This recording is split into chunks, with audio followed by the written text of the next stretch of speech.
यमुनतीरावनचारी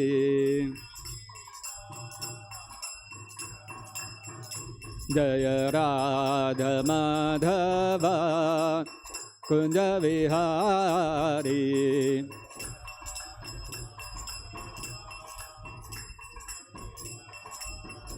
जय राधा माधव कुंज विहारी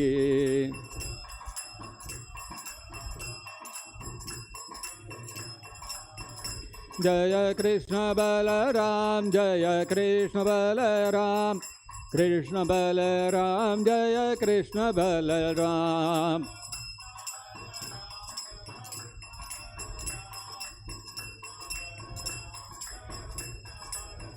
जय गौरानिताय जय गौरानिताय गौरानिताय जय गौरानिताय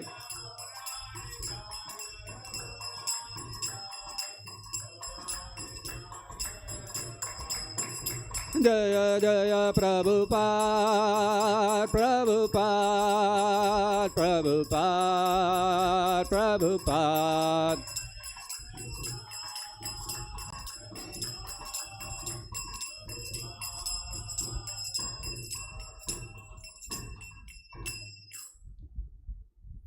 जय विष्णुपाद परमहंस परिव्राजकाचार्य अष्टोत्तर शतश्री श्रीमती डिवाइन ग्रेस श्री भक्ति वेदांत स्वामी श्रील प्रभुपाद की जय। जय विष्णुपाद परमहंस परिव्राजकाचार्य अष्टोत्तर शतश्री श्रीमती डिवाइन ग्रेस श्रील भक्ति सिद्धांत सरस्वती गोस्वामी महाराज की जय। अनंत कोटि वैष्णव वृंद की जय। प्रेम से कहो श्री कृष्ण चैतन्य प्रभु नित्यानंद श्री अद्वैत गदाधर शिवासदि गौर भक्त वृंद की जय। ग्रंथराज श्रीमद्भागवतम की जय। श्री श्री कृष्ण बलराम की जय। श्री श्री गौरनिताय की जय। हरे कृष्ण महामंत्र की जय। जगत गुरु शील प्रभुपाद की जय। निताय गौर प्रेमानंदे हरि हरि बोल। ओम नमो भगवते वासुदेवाय। ओम नमो भगवते वासुदेवाय। ओम नमो भगवते वासुदेवाय। Reading from Srimad-Bhagavatam, Canto 3, text number 20, chapter number 22, text number 19. Ataha bhajishye samayena sadhvim. Ato bhajishye samayena sadhvim. Ato bhajishye samayena sadhvim. यावत् तेजः बिभ्रियात् आत्मनः मे। यावत् तेजो बिभ्रियादात्मनो मे। यावत् तेजो बिभ्रियादात्मनो मे। अतः धर्मान् पारमहंस्य मुख्यान्। अतो धर्मान् पारमहंस्य मुख्यान्। अतो धर्मान् पारमहंस्य मुख्यान्। शुक्ला प्रोक्तान् बहु मन्ये अविहिंस्रान्। शुक्ल प्रोक्तान् बहुमन्ये विहिंस्रान्। शुक्ल प्रोक्तान् बहुमन्ये विहिंस्रान्। अतो भजिष्ये समयेन साध्वीं। यावत् तेजो बिभ्रियादात्मनो मे। अतो धर्मान् पारमहंस्य मुख्यान्। शुक्ल प्रोक्तान् बहुमन्ये विहिंस्रान्। Ato bhajishye samayena sadvim yavat tejo bibriyadatmano me. Ato dharman paramahamsya mukhyan shukla proktan bahumanye vihimsran.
Ataha, therefore, bhajishye, I shall accept, samayena, on the conditions, sadhvim, the chaste girl, yavat, until, tejaha, semen, bibriyat, may bear, atmanaha, from my body, may, my, ataha, thereafter, dharman, the duties, paramahamsya mukhyan, of the best of the paramahamsas, shukla proktan, spoken by Lord Vishnu, bahu, much, manye, I shall consider, avihimsran, free from envy. Translation and purport by His Divine Grace Srila Prabhupada. Therefore, I shall accept this chaste girl as my wife on the condition that after she bears semen from my body, I shall accept the life of devotional service accepted by the most perfect human beings. That process was described by Lord Vishnu. It is free from envy. Kindly repeat. Therefore, I shall accept this chaste girl as my wife on the condition that after she bears semen from my body, I shall accept the life of devotional service accepted by the most perfect human beings. That process was described by Lord Vishnu. It is free from envy. Purport by Srila Prabhupada. Kardama Muni expressed his desire for a very beautiful wife to Emperor Swayambhuva and accepted the emperor's daughter for marriage. Kardama Muni was in the hermitage practicing complete celibacy as a brahmachari, and although he had the desire to marry, he did not want to be a householder for the whole span of his life because he was conversant with the Vedic principles of human life. According to the Vedic principles, the first part of life should be utilized in brahmacharya for the development of character and spiritual qualities. In the next part of life, one may accept a wife and beget children, but one should not beget children like cats and dogs. Kardama Muni desired to beget a child who would be a ray of the Supreme Personality of Godhead. One should beget a child who can perform the duties of Vishnu, otherwise there is no need to produce children. There are two kinds of children born of good fathers. One is educated in Krishna consciousness so that he can be delivered from the clutches of Maya in that very life. And the other is a ray of the Supreme Personality of Godhead and teaches the world the ultimate goal of life. As will be described in later chapters, Kardama Muni begot such a child, Kapila, the incarnation of the personality of Godhead, who enunciated the philosophy of Sankhya. Great householders pray to God to send his representative so that there may be an auspicious movement in human society. This is one reason to beget a child. Another reason is that a highly enlightened parent can train a child in Krishna consciousness so that the child will not have to come back again to this miserable world. Parents should see to it that the child born of them does not enter the womb of a mother again. Unless one can train a child for liberation in that life, there is no need to marry or produce children. If human society produces children like cats and dogs for the disturbance of social order, then the world becomes hellish, as it has in this age of Kali. In this age, neither parents nor their children are trained. Both are animalistic and simply eat, sleep, mate, defend, and gratify their senses. This disorder in social life cannot bring peace to human society. Kardama Muni explains beforehand that he would not associate with the girl Devahuti for the whole duration of his life. He would simply associate with her until she had a child. In other words, sex life should be utilized only to produce a nice child, not for any other purpose. Human life is especially meant for complete devotion to the service of the Lord. That is the philosophy of Lord Chaitanya. After fulfilling his responsibility to produce a nice child, one should take sannyasa and engage in the perfectional Paramahamsa stage. Paramahamsa refers to the most highly elevated perfectional stage of life. There are 4 stages within sannyasa life, and Paramahamsa is the highest order.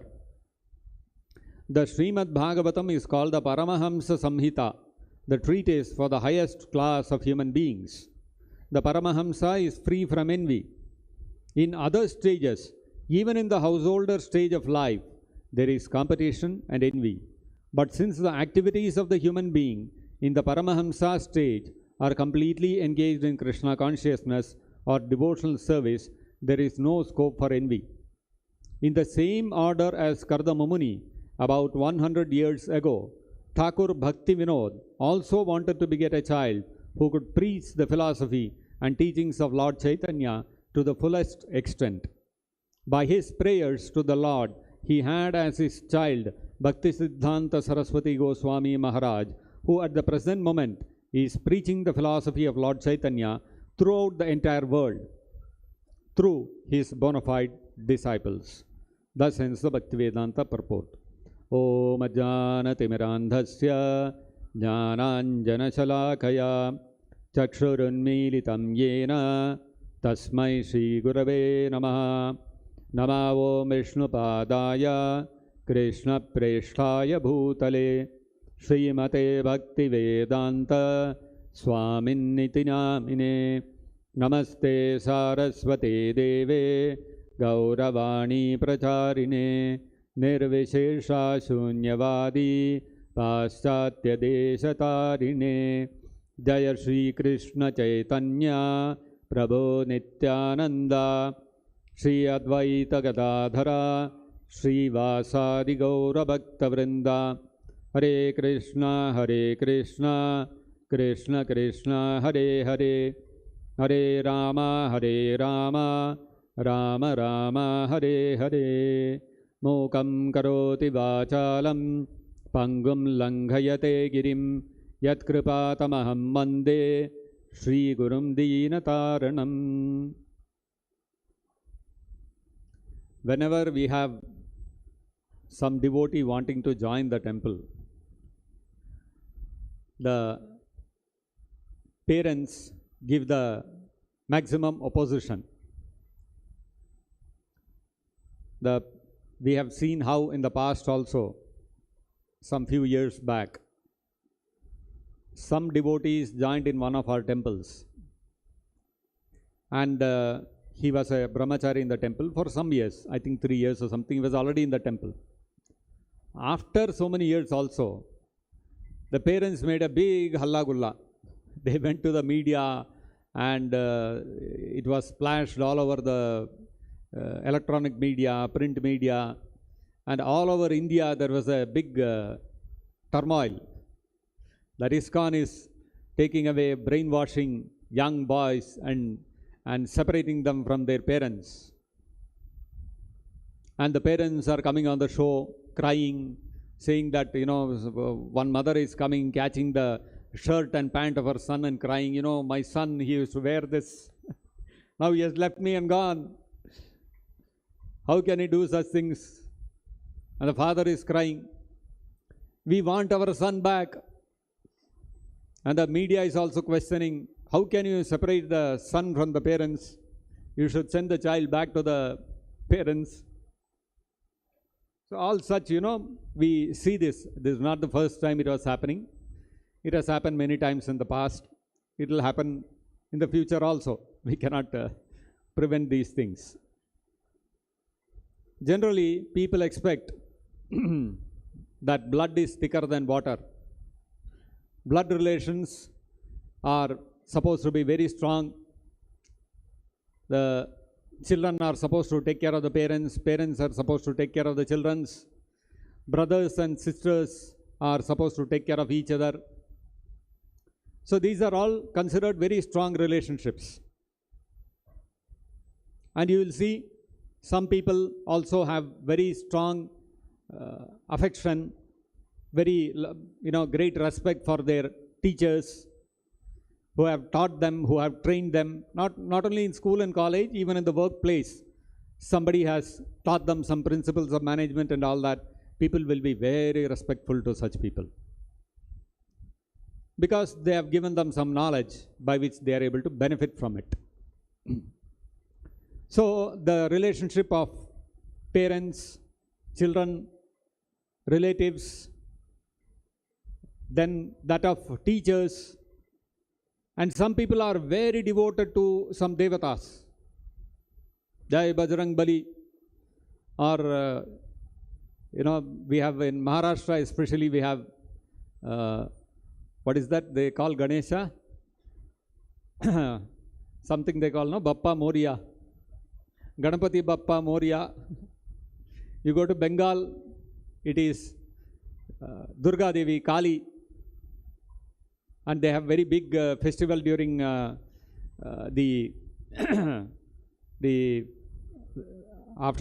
during the Navratra.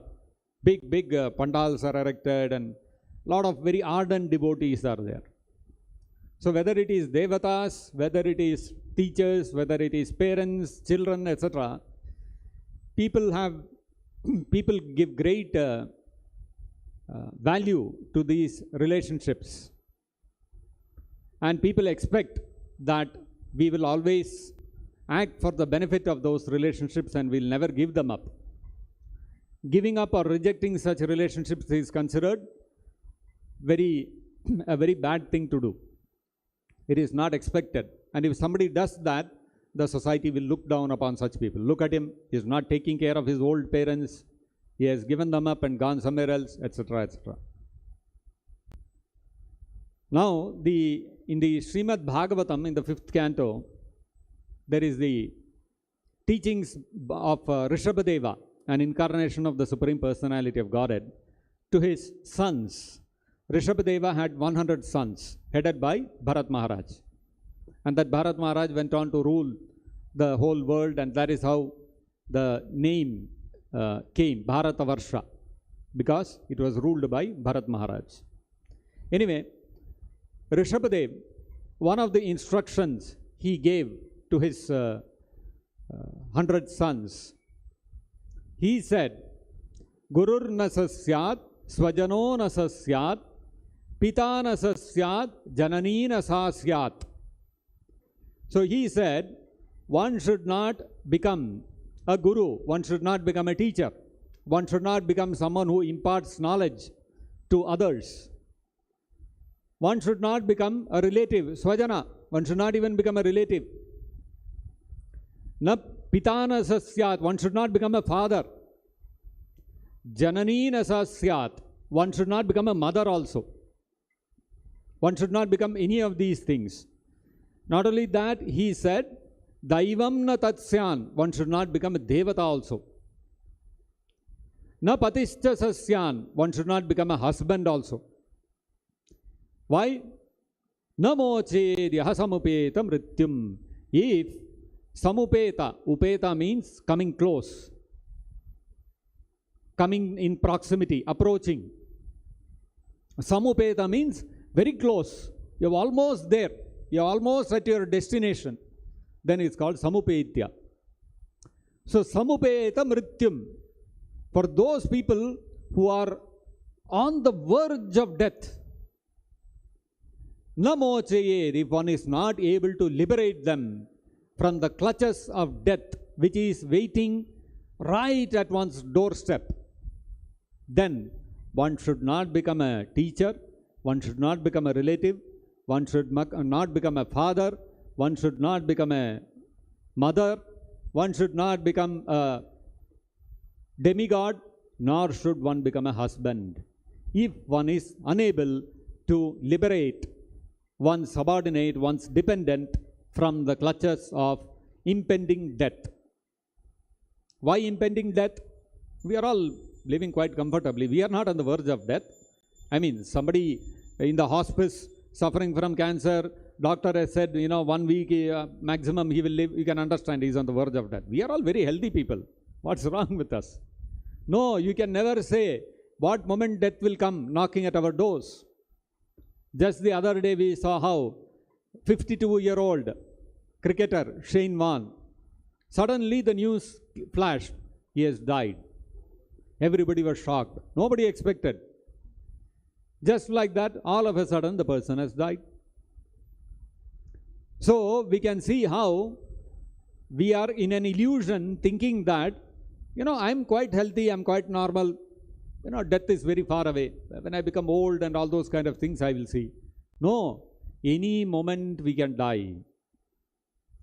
So, in the human form of life, when we have this understanding that any moment I can die, if we start thinking, for example, today in my life I have a lot of goals, I have a lot of desires, I want to fulfill so many things, so many plans I have made for my future. Suppose I get a notice that within 24 hours you are going to die. What will happen to all those plans? Everything will fall apart. I'll forget all those goals, desires, everything. I will be in great anxiety. What is going to happen to me next? All my plans forgotten, all my desires forgotten, all my achievements forgotten, all my relations forgotten, everything forgotten. Why? Because I don't know next what is my destination, where am I going, I don't know. So the reality is right now in illusion we are thinking death is not going to come, so we are making such plans. If we become aware of the reality that any moment death can come knocking at my doors, then our life's priorities will completely change.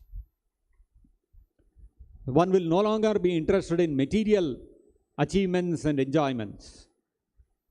So, the prime necessity for a person in having got the human form of life, animals forget it. To an animal, even if you go and give a written notice, tomorrow you are going to die, it will keep eating its grass or food or whatever and will keep enjoying. But humans are not like that, no. The moment they get the notice they are going to die, all their hunger, thirst, everything will vanish. Even sleep will vanish. So, why? Because we want to know what is my next destination. Therefore, when a human being understands this reality that any moment death can come knocking at his door, then his priorities change in life and he has to figure out what he has to do to ensure a good destination in his next life, how to, and if the person is even more intelligent, he will think, I don't want to die. how can I stop this birth and death in this world? The prime duty of every relationship, whether it is of a teacher, of a relative, of a father, of a mother, of a husband, of a demigod, whatever it is, all relationships, in all relationships, the duty of the person who is having, on whom somebody or the other is dependent in that relationship, is to show him how to become free from this cycle of birth and death. Otherwise, one has no job becoming a relative of anybody else. If one is incapable of showing the right path to one's relatives, one has no business becoming a relative. That's what actually the Bhagavatam is saying, Rishabhadeva is saying. In the current day society, our thinking is relationship, when we get into a relationship with somebody else, we are looking at some material benefit. If I become a father or if I become a mother, I'll have a child who will grow up and take care of me in my old age. A man becomes a husband and a woman becomes a wife because there is some enjoyment in that relationship. Oh, we can, enjoy nicely together. A person becomes a teacher. Why? Because he will have so many students, he can teach all of them and he will get some remuneration, some fees he can get from them. So he can maintain his family nicely. So in every relationship in Kali Yuga, what we do is, whenever we enter into any relationship, we start thinking, what is in this relationship for me? What do I get out of this? Whereas Rishabhadeva is saying, relationship, when we strike with another person, it is not a matter of giving, it is not a matter of taking something from that relationship, it is a matter of giving something to one's dependent. What is that we have to give? We have to give them liberation from the cycle of birth and death. If one is not able to give that liberation, then one is not entitled to be in that position in that relationship. There are many examples of this in history. Gururna Sasyat. Bali Maharaj, when he was conducting the sacrifice, at that time, Lord Vishnu took the form of Vamandeva and came to that sacrificial arena, wanting to take back the Swargaloka, heavenly planets, which Bali Maharaj had conquered, and Bali Maharaj had thrown out all the devatas from their positions. Wanting to take back that heavenly kingdom from Bali Maharaj and to give it back to the rightful owners or rightful occupants, the devatas, Vishnu disguised himself as Vamanadeva and came to Bali Maharaj. And when he came to Bali Maharaj and he begged him, I need 3 steps of land. At that time, Shukracharya came.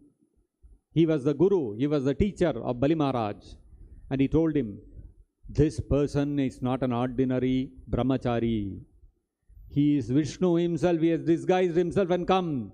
He is asking you for 3 steps of land. He will take away all your possessions, all your kingdom, everything will be gone.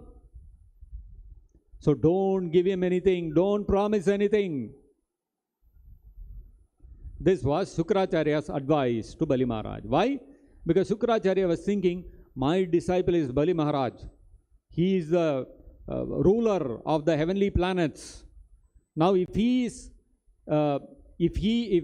kingdom is taken away from Bali Maharaj and Bali Maharaj is no more the emperor, what will happen to my maintenance? Who will maintain me? My disciple only has to maintain me. He has to give me money and he has to give me residence, he has to give me food. Now if my disciple becomes Kangal, if my disciple becomes poverty-stricken, what will happen to me and my family? You see Shukracharya's thinking? He was thinking, what is there in this relationship for me? Bali Maharaj said, Are, Shukracharya, Guru Maharaj, you only taught me Vishnu is the source of everything and everything has to be offered to Vishnu. Now Vishnu himself has come to me, asking, he is begging to me. He has become a beggar in front of me, the Supreme Lord. Why will I not give to him? So I reject you, I will give to him only. I'll give him whatever he asks. If he takes away my entire kingdom, let him take, no problem. That's the goal of the Shastras. So Bali Maharaj rejected his guru. Normally, one should not reject one's guru. If anybody rejects one's guru, then it's a great aparad, it's a great offense. But then, when that guru himself is not showing the right path to his disciple to liberate himself from the cycle of birth and death, then that guru can be rejected. Just like Bali Maharaj rejected Shukracharya. Shukracharya was highly knowledgeable. Not only material subject matters, even in the Vedas. Very highly learned. So, he was a repository of all Vedic knowledge. But still, because he did not show his disciple the right path, his disciple Bali Maharaj rejected him. Gurur na sasyat, swajano na sasyat. One must reject one's swajana, one's relatives also, if they are not showing a person the right path to liberation. The example of this is Arjuna. Arjuna, in the beginning of the Bhagavad-gita, he asked Lord Krishna, Katam hanya mahaswajanam. How can I kill my own relatives?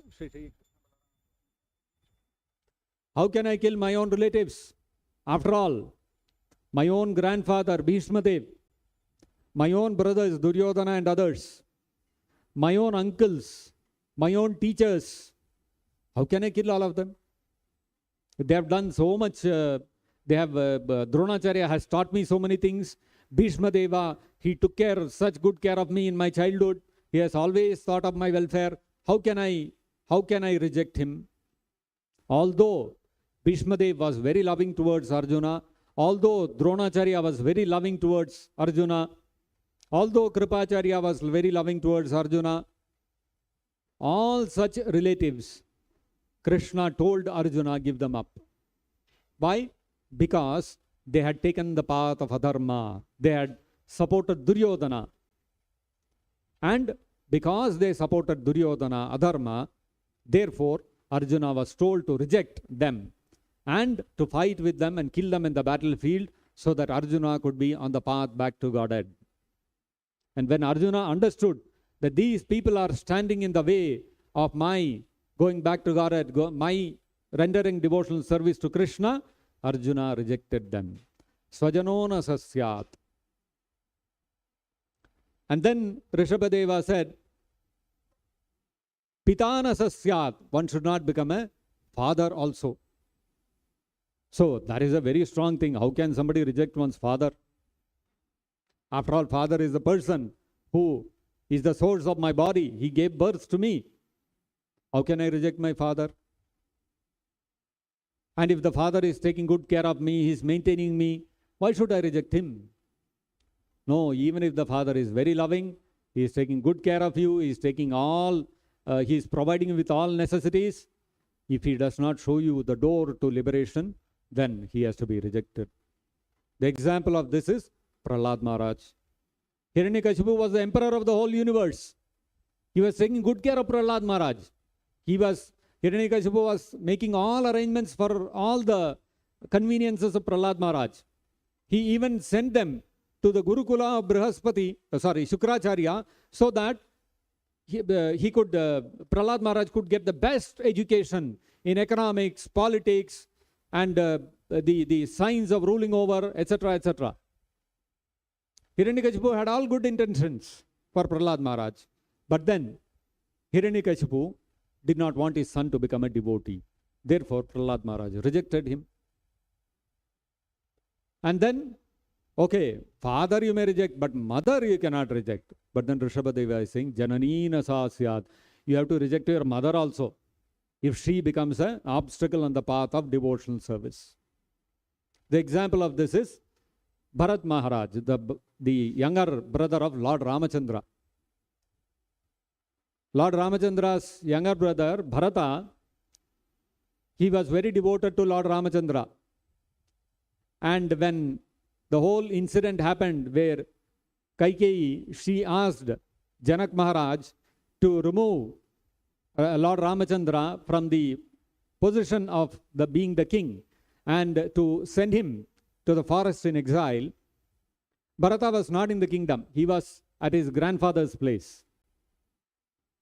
When he came back to the kingdom, he found Lord Ramachandra is not there. He is missing. Where is my brother? Where is my elder brother? And then he comes to know that Kaikeyi has made some arrangement by which Ramachandra has gone to the forest, and then Kaikeyi invited Bharat Maharaj and told Bharata and told him, now I made arrangement, you become the king. So Kaikeyi did all those things of banishing Lord Ramachandra to the forest for the sake of her son, so that her son can become king. So she had the highest welfare of her son in mind. She did not, in one sense, she did not want anything for herself. She wanted the kingdom for her son. But what did Bharata do?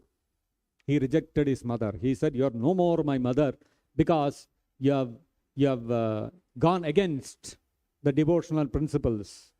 Lord Ramachandra is my elder brother. He should be the king. And you have driven him away from the kingdom. Therefore, I reject you. And he rejected his mother. Kaikeyi was not, it is not that Kaikeyi did some harm to Bharata. Nowadays, mothers do all sorts of things.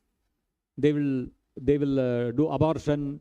They will, if they are not happy with the child, they will abandon the child. We find so many instances. Children, babies are found in the garbage bin, in some railway track and all. We find people, mothers leaving their children and going away for whatever reason.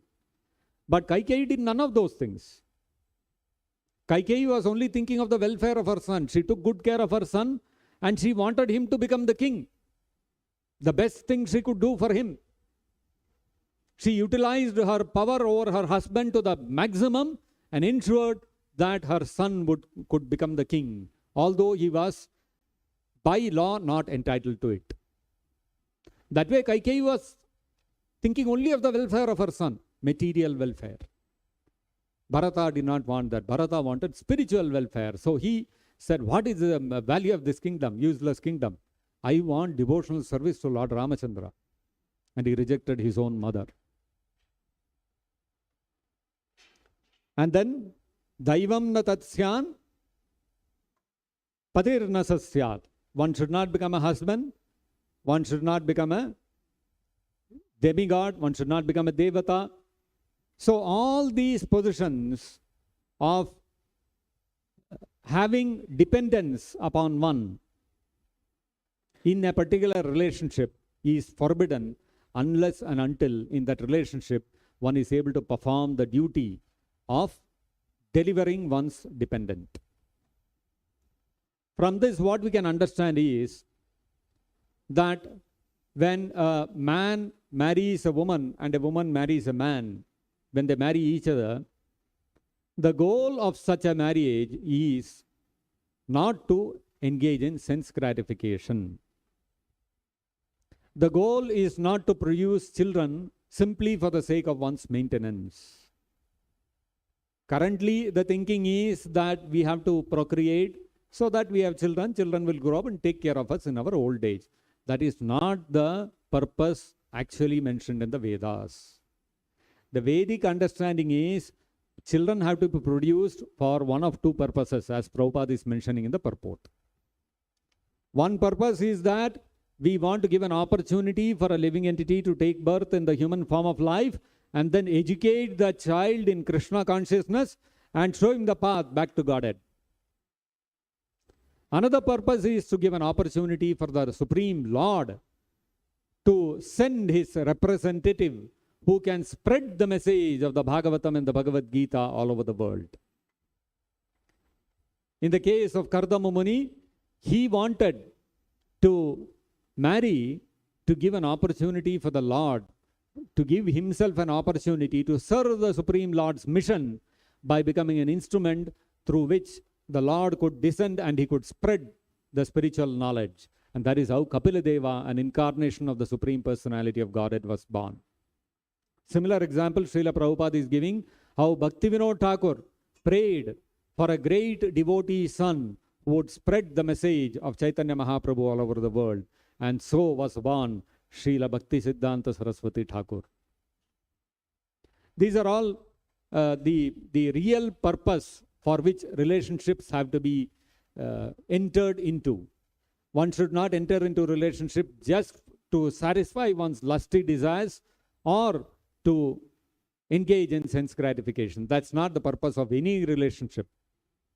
Any relationship where the only purpose, the only activity in that relationship is sense gratification is condemned in the Vedic scriptures. Therefore, we are seeing here how Kardama Muni, although it's interesting to note how Kardama Muni underwent tapasya for 10,000 years. For what? To get a suitable wife. And when he got a wife, what is he saying?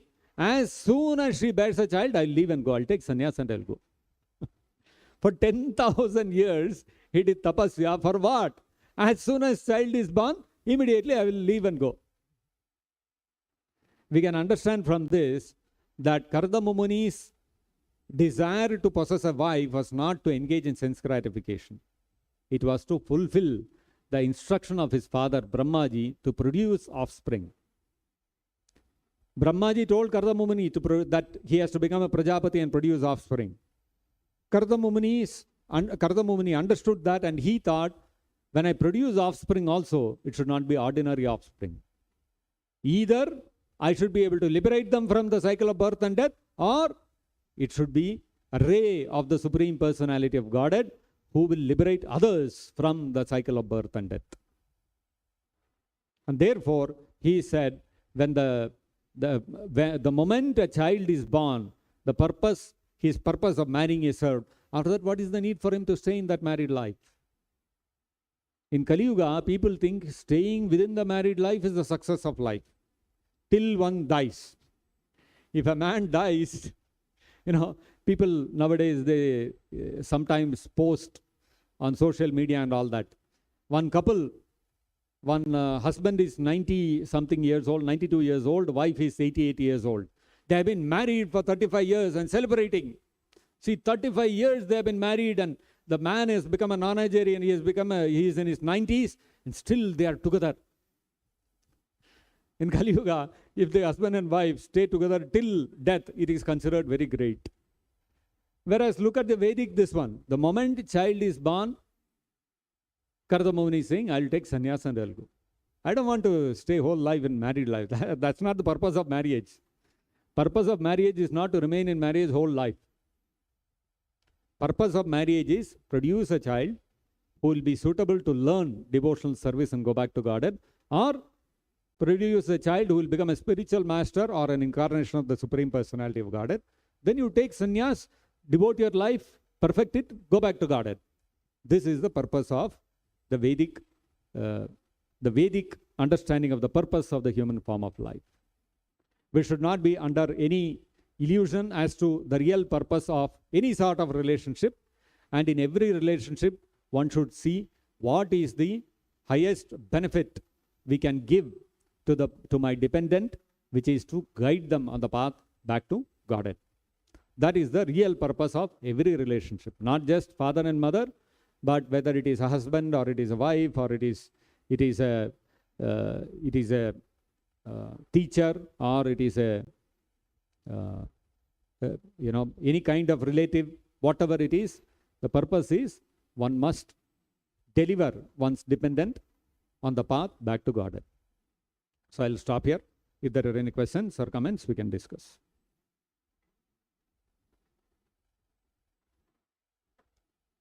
So we'll stop here. Granthara, yes, please. Sorry. Hare Krishna.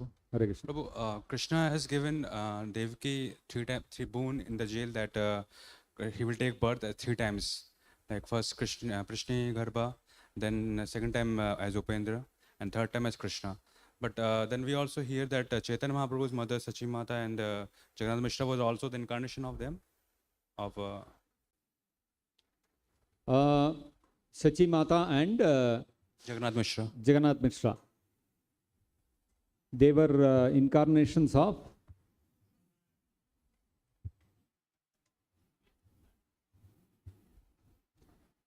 which one? Yashoda and Nanda Maharaj, right? They appeared as Sachimata and Jagannath. Not Vasudeva and Devaki. Anyway, either way, how does it matter? Because we have to understand that when the the Lord, when he says 3 times I'll take birth as your son also, he says that because his incarnation as Chaitanya Mahaprabhu is a hidden incarnation, Channavatara. He does not want to expose it openly. So he will not say that. But the fact is that every time the Lord takes birth, his parents remain the same. The same people come as his parents whenever the Lord incarnates. So that way, it's not just 3 times. Whenever the Lord incarnates, they will also come down. Just one add-up question to this. In the case of Yashoda, she has no idea of the supremacy of the Lord. Yeah. In case of Devaki, there is a mix of, there is awe and reverence. Yes. At the same time, Vatsalya Rasa both are existing together. So, that is specific to Devaki. Because we say awe and reverence, stops the bhava of Vatsalya. Correct. That's true. Because in the Bhagavatam it is said that Krita Sambandhano Putrau Jagadishwarau Jnatva Jagadishwarau Krita Sambandhano Putrau Na Shashvajate. So the Devaki and Vasudeva, when Krishna and Balaram came before them after killing Kamsa, and they offered their Dandavat pranams to Devaki and Vasudeva. So Devaki and Vasudeva, instead of like parents, they are meeting their children after 10 years. They have not met them after they were born. After that, they are meeting them. Normally, parents are meeting their children after such a long time. What they will do? They'll embrace them, they'll kiss them, there will be tears flowing from their eyes. But Vasudeva and Devaki, na shashvajate, they did not embrace their children. When Krishna and Balaram offered their obeisances to Vasudeva and Devaki, they simply folded their hands and stood there. Why? Krita Sambandhano Putro. They were folding their hands to their children. Why? Jnatva Jagadishwarau, knowing that they were the Supreme Personality of Godhead. Whenever knowledge of the supremacy of the Lord permeates one's consciousness, one will not be able to relate with that person in the full, complete mellow of that particular relationship. That is what happens in Vaikuntha also. Whereas in the case of Yashodamai and Nanda Maharaj, they had no such consideration. For them, Krishna was their sweet child, that's all. Yogamaya did not allow that knowledge of Krishna's supremacy to come into Yashodamai's mind. And that is why, when Devaki and Vasudeva saw Krishna offering their obeisances itself, they were like this. In the case of Yashodamai, when Yashodamai asked Krishna to open his mouth, to see whether he had eaten the dirt, actually, Krishna showed the Brahmanda within his mouth to Yashodamai twice, not even once. Once when he was drinking the milk of his mother, Yashodamai opened his mouth and saw what was, she just wanted to see teeth are growing or not or something like that. Second time, she opened his mouth to see whether he had eaten dirt. Both times when he opened his mouth, she saw the entire universe within his mouth.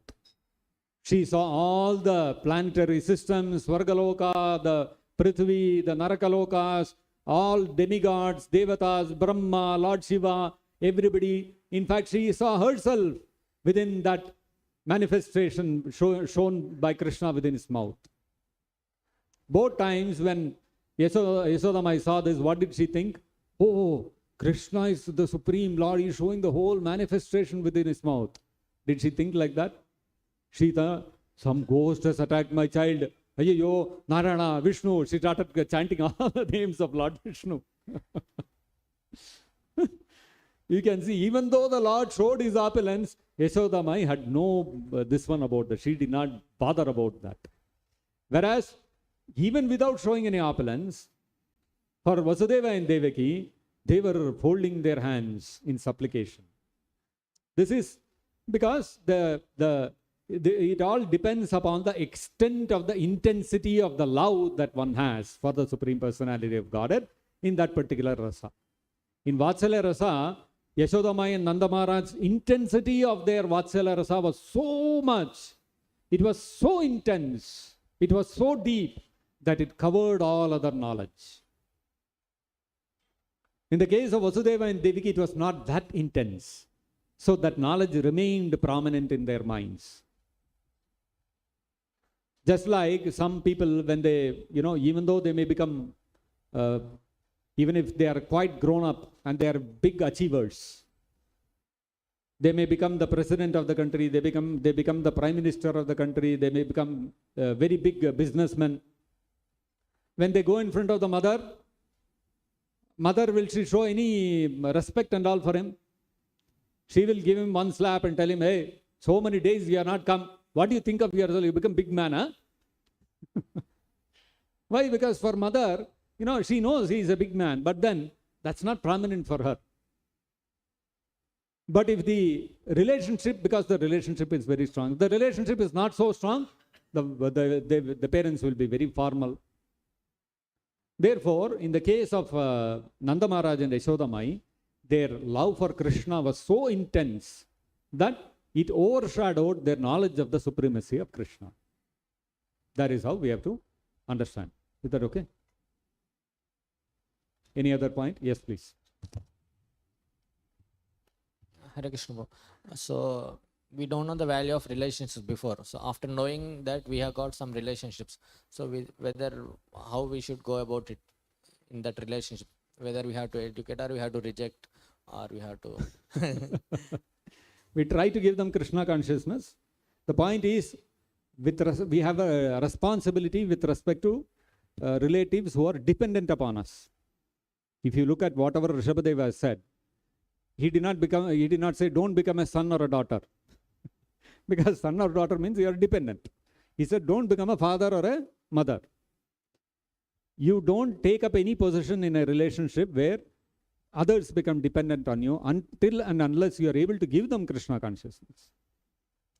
So a devotee is always very liberal, very generous. He wants everybody to get Krishna consciousness. So we may want people who are supposedly our seniors also to get, our superiors also to get Krishna consciousness. There is no harm in that. If they are not unfavorable to our executing Krishna consciousness, we don't mind keeping that relationship and give them some little prasadam, invite them to the temple, all those kind of things. But if they are unfavorable, what do? We have to reject. There is no other way. We have to take the example of Prahlad Maharaj. If we are able to be like Dhruva Maharaj, serve the, all one's relatives and take good care of him. His stepmother, even his stepmother and his stepbrother also, Dhruva Maharaj took good care of them. Because they were not unfavorable. In the case of Hiranyakashipu, he was totally unfavorable, so Prahlad Maharaj rejected him. So we have to, these are all practical things which we have to use our mature intelligence and try to understand. And the goal is somehow or the other, engage everyone in Krishna's service. As long as they are not envious and they are favorable, no problem. Like in today's words also, Kardama Muni uses the same word. He says, what is the particular word he uses?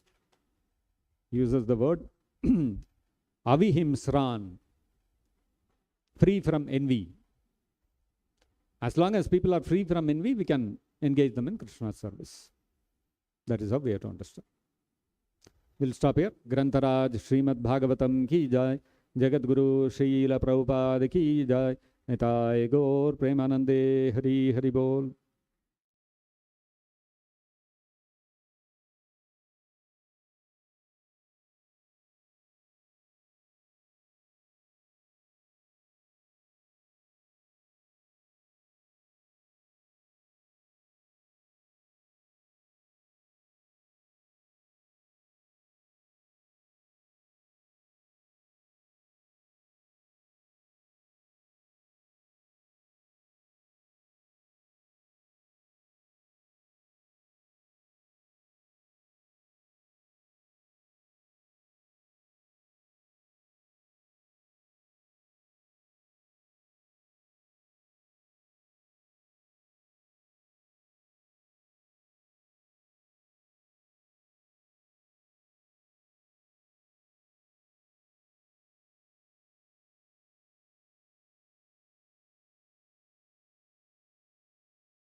कहाँ से पूछ लटका दो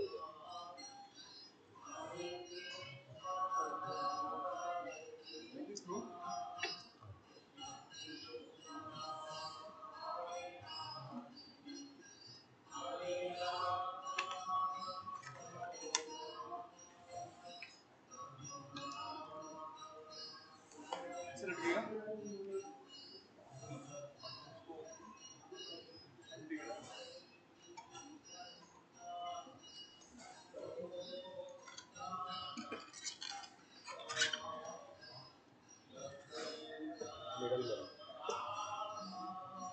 प्रभु इसको marginal प्रभु marginal middle नहीं बोलना बोलना marginal में रखना तथा तो सब तथा शक्ति और क्या था बहिरंग शक्ति अंदर ऐसे ऐसे ही हम ठीक है क्या कर रहा है प्रभु मैं कर रहा था आपको नहीं मालूम मैं अच्छे से करता हूँ इधर से स्टार्ट कर इधर से स्टार्ट लग गया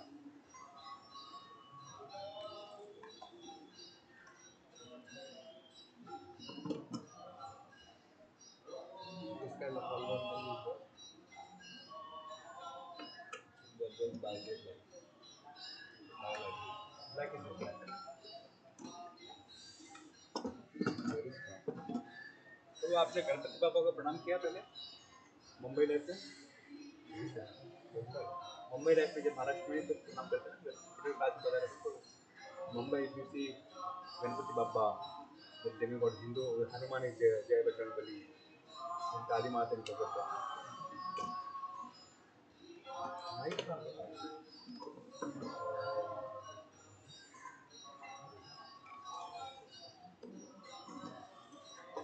तो ऐसे डाल दो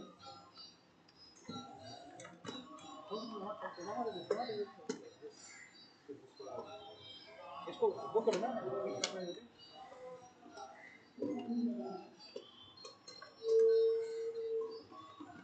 क्या फायदा हुआ ये निकालो हाँ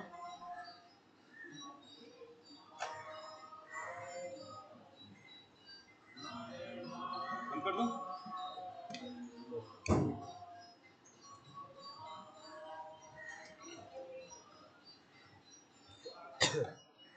तो पीछे जाना चाहिए बंद करके Notes about notes in Madam about the phone. Right of details. But service schedule, no? Silent. Have you done? Yeah.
Cameraman,